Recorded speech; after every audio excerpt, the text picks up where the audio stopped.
اب جو واقعہ حضور صلی اللہ علیہ وآلہ وسلم کی مسکراہٹ کا میں آپ کے سامنے پیش کرنے جا رہا ہوں، اس میں بہت چیزوں کا آپ کو خیال اور احتمال کرنا پڑے گا۔ حضرت عائشہ رضی اللہ تعالی عنہ حضور کی زوجہ محترمہ ہے، حضور کی بیوی ہے، اور میاں بیوی کے تعلق میں پیار بھی ہوتا ہے، محبت بھی ہوتی ہے، لاڈ بھی ہوتا ہے، نخرے بھی ہوتے ہیں، ادائیں بھی ہوتی ہیں۔ تو اس کو آپ عام صحابی کے رشتے میں نہیں لیں گے، اور اس میں جو باتیں ہوں گی وہ میاں بیوی کی آپس کی باتیں ہیں، جو اس میں ایک رد عمل ہوگا وہ میاں بیوی کا آپس کا رد عمل ہے، نہ وہ بے ادبی شمار کیا جائے گا، نہ اس کو ہم اور کوئی نام دیں گے، اور نہ اس کو اس رنگ میں دیکھنا بھی چاہیے۔ اور اس بات کو میں پہلے بھی آپ کے سامنے پیش کر چکا ہوں، اور انشاءاللہ کچھ اور چیزیں بھی اس واقعے کے ضمن میں آپ کے سامنے پیش کیا جائے گا، اور حضور بھی ان چیزوں پر مسکرا ہی دیتے تھے۔ اگر ایسی کوئی بات ہوتی ادب کی تادیب کی تو حضور فرما دیتے۔ تو ایک مرتبہ حضرت عائشہ صدیقہ رضی اللہ تعالی عنہا حضرت صلی اللہ علیہ وآلہ وسلم سے کسی بات پر کچھ ناراض ہو گئی، اور غصے میں آ کر ذرا اونچی آواز میں آپ سے بات کرنے لگی۔ اور یہ میاں بیوی کا رشتہ ہے، تعلق ہے، اس میں ناز ہوتا ہے، ادا ہوتی ہے، انداز ہوتا ہے۔ اچھا، لیکن ایک صحابی جب یہ دیکھے گا تو وہ اس کی صحابیت جوش میں آئے گی، اور وہ بطور صحابی اس پہ ریاکٹ کرے گا۔ اور یہی ہوا کہ اسی دوران میں حضرت ابوبکر صدیق رضی اللہ تعالی عنہ کسی وجہ سے ملاقات کے لیے تشریف لے آئے۔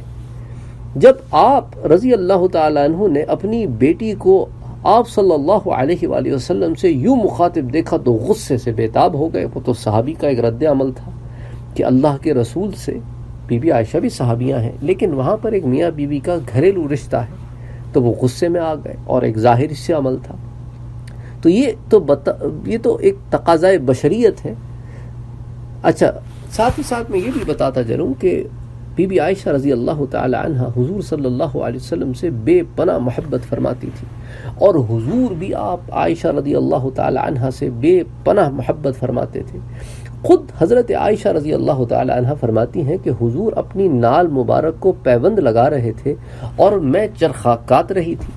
میں نے دیکھا کہ آپ صلی اللہ علیہ وآلہ وسلم کی پیشانی مبارک پر پسینے کے اندر ایک نور ہے جو ابھر رہا ہے اور بڑھ رہا ہے۔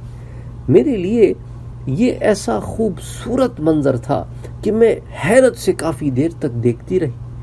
آپ صلی اللہ علیہ وآلہ وسلم نے جو نظر مبارک اٹھا کر دیکھا تو فرمایا، صدیقہ کیا بات ہے، کیوں حیران ہو، کیا دیکھ رہی ہو، اور کیا دیکھتی جا رہی ہو؟ اللہ اکبر! یعنی حضور کا آپ طرز تخاطب تو دیکھیں۔ حضور نے یہ نہیں فرمایا عائشہ، آپ نے فرمایا صدیقہ اے سچی کیا دیکھ رہی ہو، کیوں حیران ہو، کیا دیکھی جا رہی ہو؟ تو حضرت عائشہ کہتی ہیں، میں نے عرض کیا اللہ کے رسول، میں نے دیکھا ہے کہ آپ کی مبارک جبین پر پسینہ اور پسینے کے اندر چمکتا ہوا نور اس قدر خوش آئین ہے، اور اتنا خوبصورت منظر ہے کہ میں تو بس ٹکٹکی باندھے دیکھتی رہی، اور دیکھ رہی ہوں، اور حیران بھی ہوں، اور دیکھنے پر مجبور بھی ہوں۔ تو بخدا اگر جاہلیت کا ایک مشہور شاعر تھا، اس کا نام تھا ابو کبیر حضلی، وہ آپ کو دیکھتا تو اسے معلوم ہوتا کہ اس کے اشعار کا صحیح مصداق اللہ کے رسول ہی کی ذات ہے۔ تو حضور اکرم صلی اللہ علیہ وسلم نے فرمایا، سناؤ تو اس اشعار میں ایسا کیا ہے عائشہ؟ تو بی بی عائشہ فرماتی ہیں، میں نے وہ اشعار حضور کو سنائے کہ ان کا ترجمہ اردو میں کچھ یوں آتا ہے کہ وہ ولادت اور رضاعت کی آلودگیوں سے پاک اس کے روشن چہرے کو دیکھا تو معلوم ہوگا کہ نور اور روشن برق جلوہ دے رہی ہے۔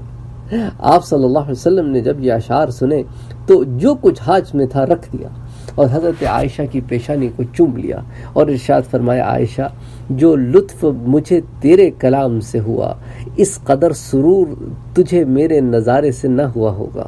اللہ اکبر! یعنی کتنی پیار محبت کی بات ہے۔ اچھا، اسی زمین میں ایک اور بات، اللہ کے رسول صلی اللہ علیہ وآلہ وسلم ہی کا ارشاد ہے کہ یہ عائشہ ہی ہے کہ میں اس کے بستر پر ہوں تو اس وقت بھی وحی کا نزول ہو جاتا ہے، مگر دوسری بیویوں کے بستر پر کبھی ایسا نہیں ہوا۔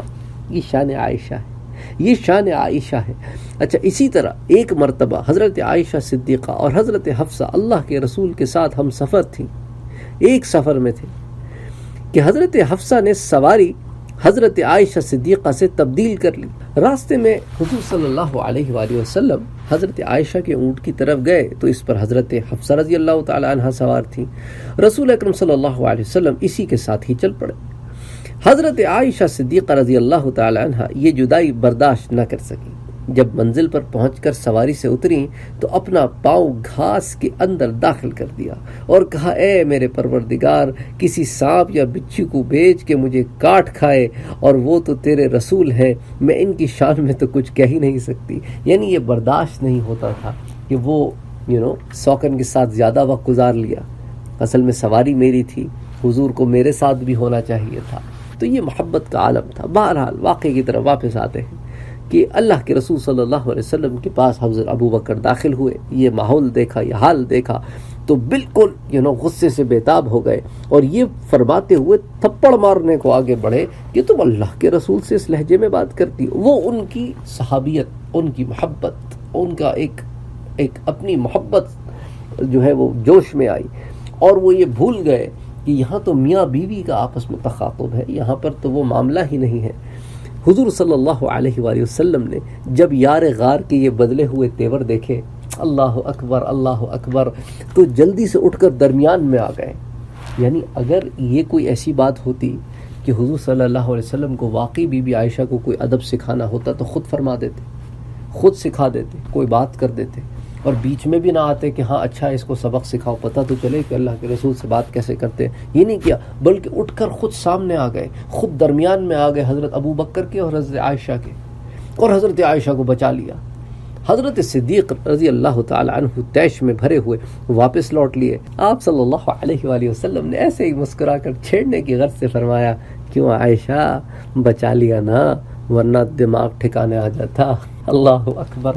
تو سیدہ عائشہ صدیقہ رضی اللہ تعالی عنہ بھی زیر لب مسکرا کر شرمندہ سی ہو گئی۔